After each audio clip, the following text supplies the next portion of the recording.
كنت بفتح اللعبة زي أي يوم عادي، لقيت شركة كارينا منزلة حدث غريب وعجيب، وقلت لازم نشوف الحدث ده ونحرقه مع بعض.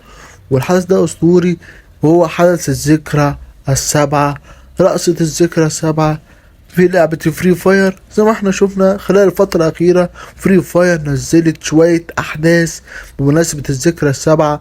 الصراحة كل يوم بتنزل حدث تحرق عليه. عاوزين يخلصوا جواهر اللي معانا، يلا بينا نشوف الرقصات بتاعة الحدث. زي ما انت كده شايف دي واجهة الحدث. أول رقصة بتكون رقصة مزدوجة مع صديقك، وتاني رقصة الرقصة المتجمدة اللي انت بتشوفها دي. ويلا بينا نشوف اول لفة معانا وبنقول بسم الله. اول لفة ما فيهاش حاجة، مش مشكلة. كمان لفة برضو ما فيهاش حاجة من اللي احنا عاوزينها.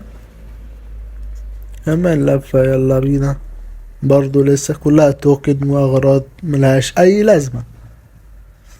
ذهبي، في واحد ذهبية. هو الزلاجة كويس. طيب بشرة خير. يلا كمان لفة بحظ المتابعين، ما فيش حاجة.